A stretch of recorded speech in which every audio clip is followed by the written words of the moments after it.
Alright. Now moving on to Jason X. Like I said, this used to play all the time. On USA Network, used to play it all the time. So, not really, I've seen it a lot. So,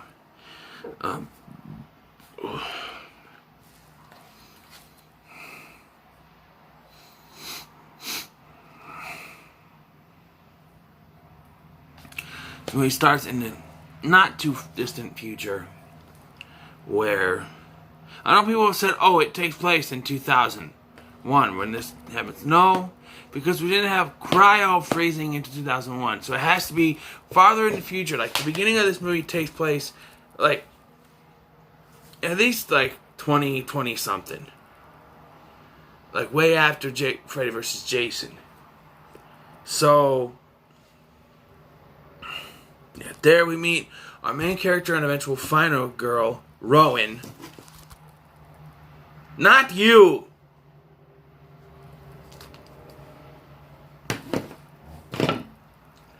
Anyway, we meet our final girl, Rowan.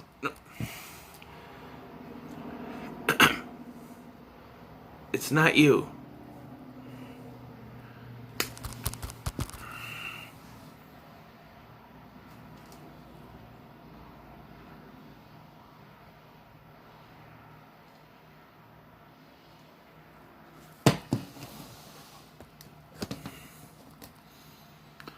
Alright, so main character's Rowan, and she's a woman, and she's played by, doesn't say, Lexa Doig, I think is her name. She plays Rowan. No! So, during one thing, they're going to cryo freeze him, save him for the future when they can, do this testing and stuff. But a government agent played by David Cronenberg comes in and says, "No, we're going to take him and we're going to do experiments on his body because he can regenerate his body." Well, before they can freeze him, Jason gets freed. He kills all these people, including Cronenberg, I believe. And then they capture him again, and they go to freeze him, but he uses his machete. Why he still has his machete, I don't know. But they should have taken the machete away from him, don't you think? But he still has it. Slices through the containment thing, and it nicks Rowan, not under, it nicks her in the abdomen area, and the cryo gas leaks out, which freezes Jason and her, and then in the year 2455, it's like a salvage crew or something picks them up and like defrosts her and repairs her injuries, and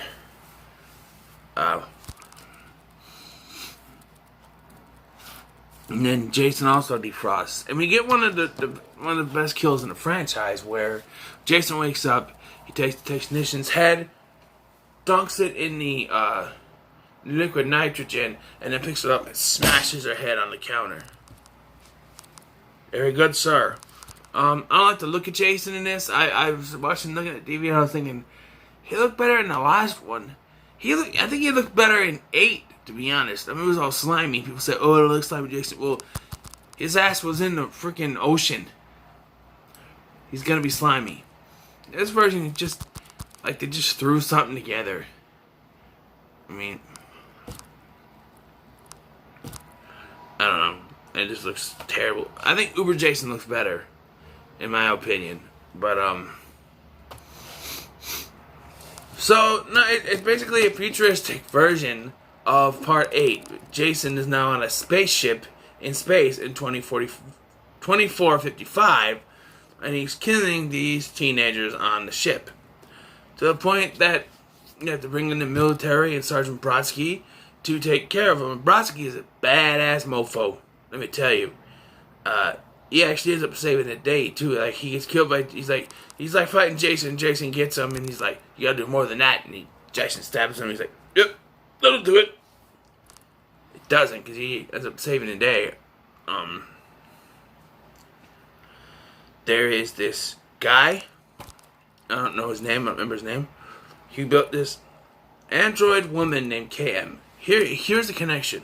Lexa Doig and Lisa Ryder. Lexa Doig, who plays Rowan. Stop that! And Lisa Ryder, who plays KM, were actually on the show Andromeda together. So that's a little connection there. And I thought the African American guy was from Andromeda too, but no, it's a different guy. So this guy, he creates KM. You see some fake boobies there, but you do see some boobies and butt cheeks in the movie. Eventually, towards the end. But yeah, some stupid decisions by some kid. There's this female character, I don't remember her name. It's Janessa or something. She wants to leave. She's on this little ship that's attached to the other ship, and without detaching, she decides to go, and it goes poof, and this thing explodes. That little thing explodes. No other damage, just that little itty bitty ship that was connected is destroyed. And Jason destroys the whole freaking colony. As he destroys the driver or whatever, and they go right to the colony. The colony. Now, if a little ship explodes and does damage to the rest of that ship, then on this size of ship hits an entire colony, and the entire colony explodes. What the hell is the ship made out of, man? Nothing can stop it. There's a scene that I think is so freaking stupid. This guy who runs this program, he's talking to this other guy, and me having this, they want to sell Jason again. Well, later in the film, this guy is confronted by Jason, and he doesn't want to get killed, and Jason grabs his machete, and he's like, "It's okay, he just wanted his machete, I'm like, "What do you think he wanted it for?" That's my words. I'm like, "What do you think he wanted it for, idiot?" Kills the guy. Of course. So, it ends up being Jason versus KM, and KM just blows the shit out of Jason. Blows his arms off, blows his head off. Boom! Jason's dead. But during the explosion, as I said earlier, they repaired Rowan. Don't even. They repaired Rowan. To do that, they used nanotechnology. During this fight, Jason's body gets knocked onto the platform they use for the nanotechnology.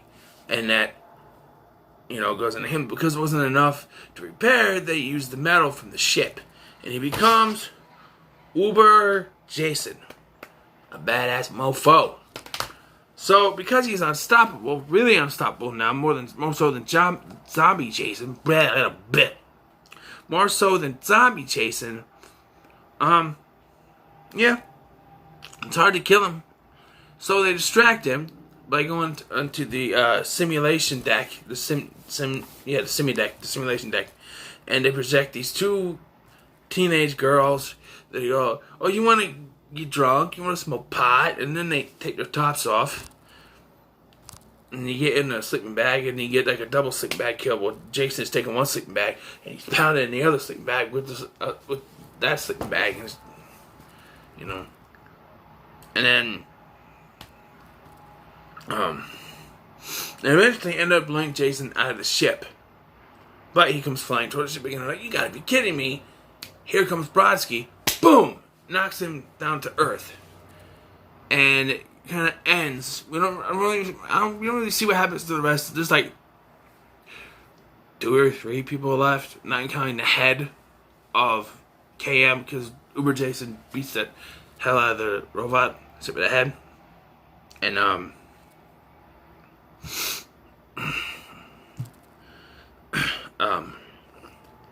so Jason falls to Earth in 2455, lands, and he lands, and there's these two people like, oh, I wonder what that was. Let's go check. It's a shooting star. Let's go check it out. Leading us to believe maybe they were going to continue with him stalking now 2455 version of Crystal Lake. Could be interesting. Uber Jason, of course he would survive. He's made of freaking metal, man. But yeah, we never got any more after that. We got Freddy vs. Jason, which I believe in continuity, as messed up as it is, takes place before this because it takes place in 2004. And like I said, the beginning of this should take place in like 2020 something at least.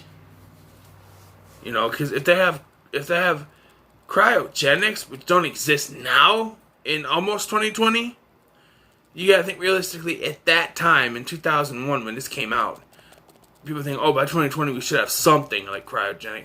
Sure, we could freeze stuff, but no, we don't think we have cryogenics to the point that they're depicting in this movie.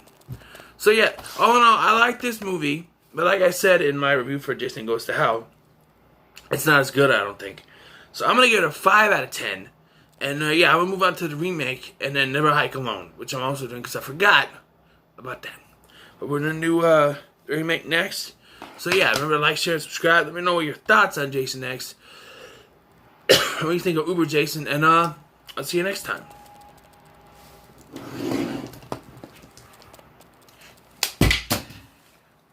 Stop it!